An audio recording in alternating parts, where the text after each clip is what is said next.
Hey everybody, welcome back. We are here for chapter 19 now. We had a double chapter special.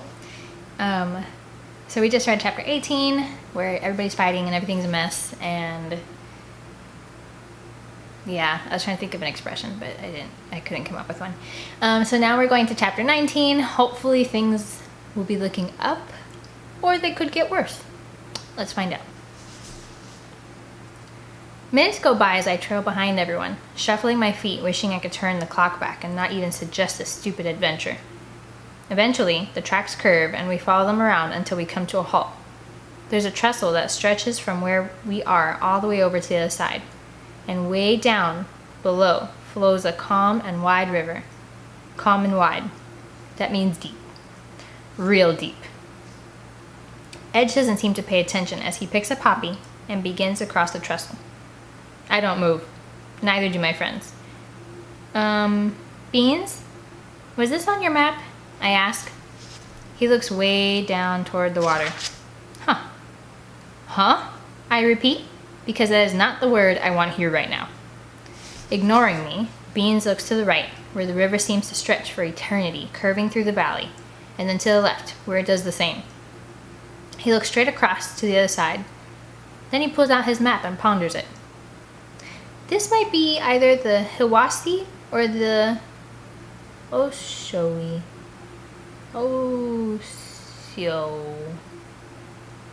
River. Rocky heaves an agitated breath. Really? You're going to give us a river lesson right now? Slowly, Beans turns to fully face Rocky, and Beans' fingers curl to two tight fists around the map. Rocky just looks at him. What's your problem? Beans' jaw tightens. What's my problem? Yeah. Rocky hikes his chin. What's your problem? To Beans' credit, he doesn't back down. You're my problem. He looks at Finn. So are you. Then he looks at me. And you too. Finn steps up. What did I do? Yeah, I say. And what did I do? Back off. Rocky turns on Finn. Finn gets in Rocky's face. No, you back off. I step up. Why don't you both back off? Beans shoves them. Yeah, back off.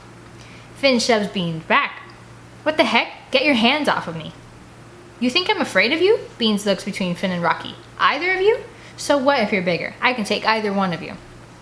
Now it's Rocky's turn to shove them. I'd like to see either one of you try to take me. I want to shove somebody, and so I shove all three of them. Finn first, then Rocky, then Beans.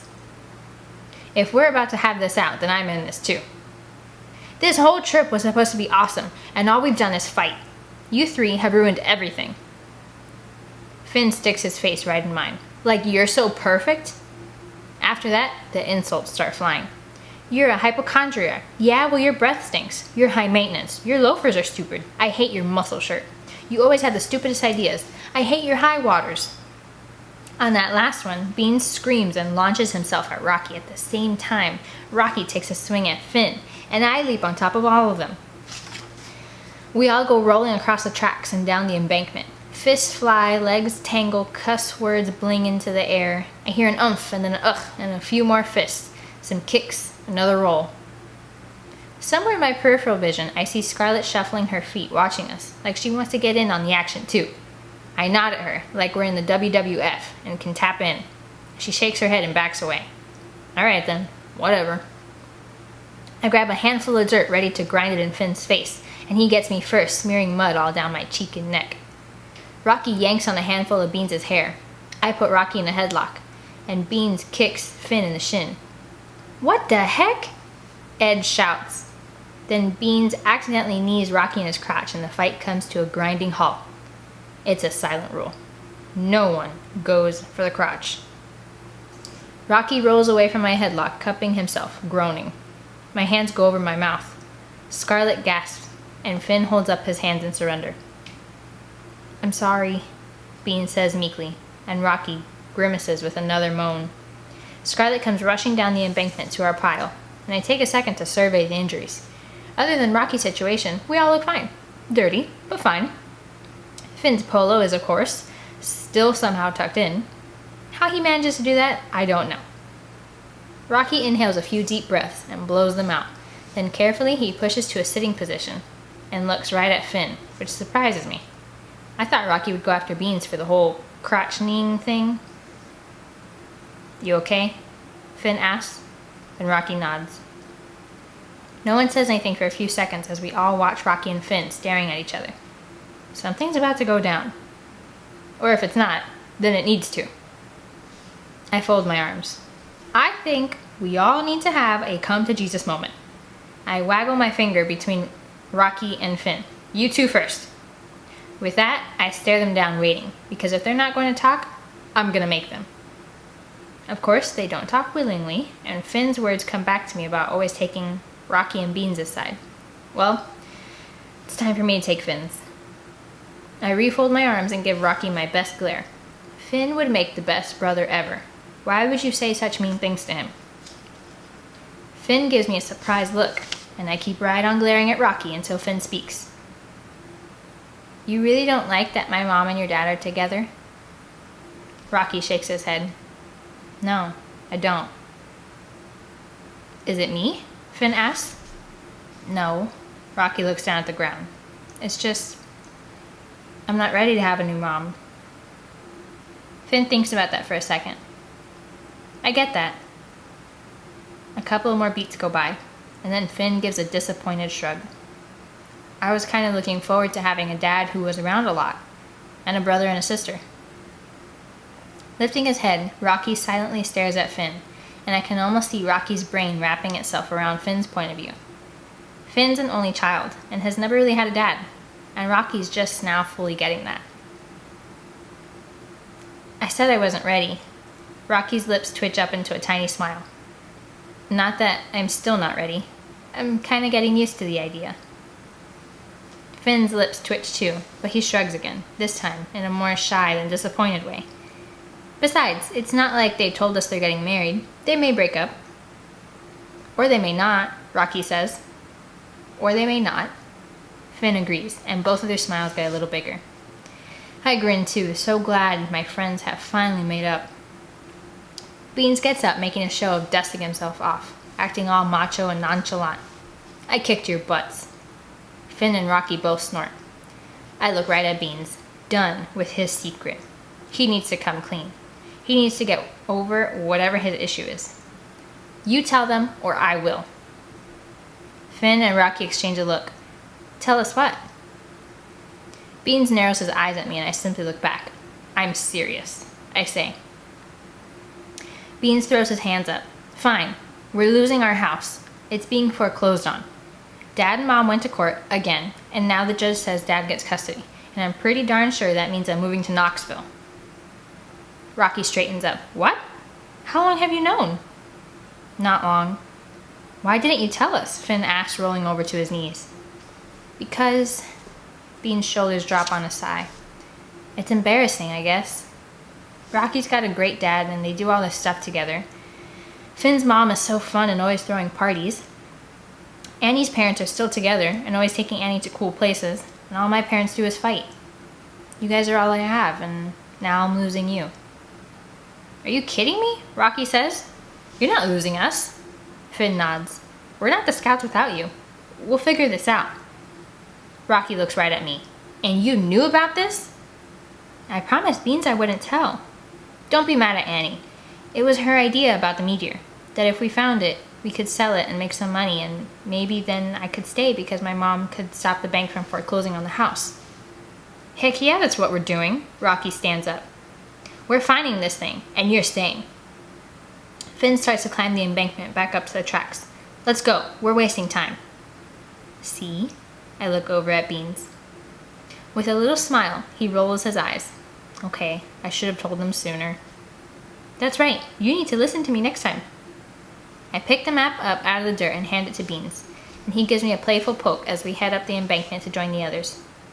As usual, it takes me to make everyone talk. Always has. And that thought makes me pause. I never realized it until right now, but I'm the one who keeps everyone together. I'm the link. I hang out with Rocky and play sports.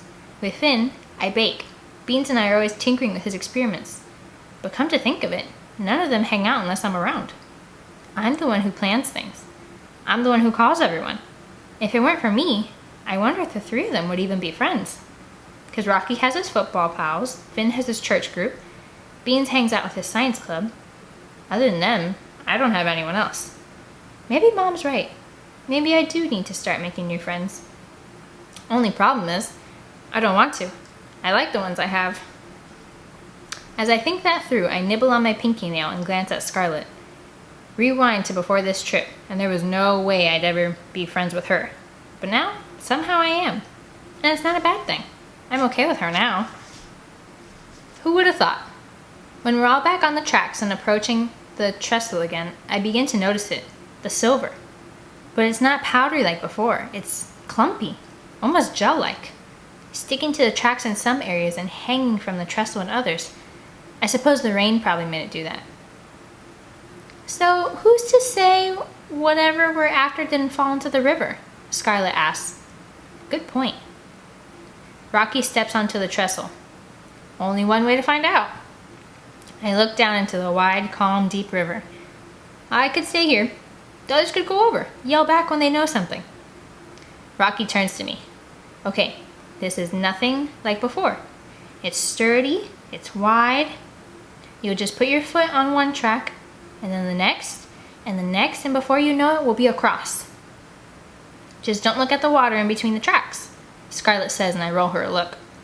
Scarlett, that's not helping. Is no one going to point out the obvious that this is a train trestle? Beans asks. What if a train comes by? Scarlett starts across. Then we'll run. Come on, let's do this. I watch her as she begins confidently crossing, and all kinds of envy swirls around inside me. Yeah, I'm definitely getting swimming lessons. I'm done with being scared of water. I tried to make a joke. Well, at least none of us are afraid of heights. Rocky steps in front of me and slips my fingers through his belt loop.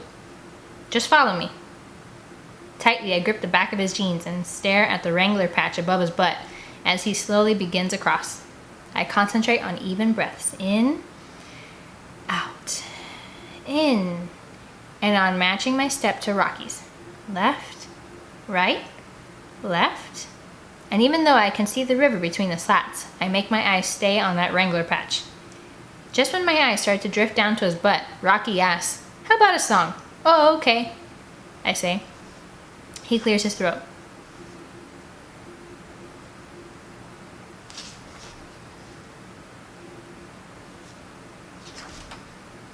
I don't actually know how this song goes, so I'm just gonna make it up. Oh, I went to Cincinnati and I walked around the block. And I walked into a donut shop. And I picked up a donut right out of the grease. And I handed the lady a 5-cent piece. She looked at the nickel and she looked at me. She said, "This nickel's no good to me. There's a hole in the center and it runs right through." Says I, "There's a hole in the donut too. Thanks for the donut. Goodbye." Everyone laughs and I look up and past Rocky to realize we're almost halfway across. He doesn't do a silly song often, but I love when he does. His mom taught him a ton of songs, and they're fun. I'm about to prod him for one more song when my foot begins to tingle. I start to ask if anyone else's are tingling too when Scarlett speaks up. "Do another!" Rocky holds his hands up like he's on stage and deepens his voice. Thank you very much. Just a quick break and I'll be right back." I smile. My gaze drifts down to the tracks and the water flowing really far beneath, and I feel my body sway at the same time. I catch myself and miss a step. I gasp and Rocky jerks. "Annie!" Bean yells from behind. "Pay attention!" I cringe. "Sorry, I thought I felt the track." I don't finish that sentence, because not only does the track start to vibrate, but the distinct sound of a train's engine and chugging wheels echo in the distance. My spine goes rigid. Oh my gosh. A train is on the tracks. "I told you!" Beans yells right as the train horn blares. So we're gonna stop there. I love when we end in a really suspenseful spot. We're gonna go ahead and stop there. I apologize for my rendition of that song. I probably butchered it, but it's okay.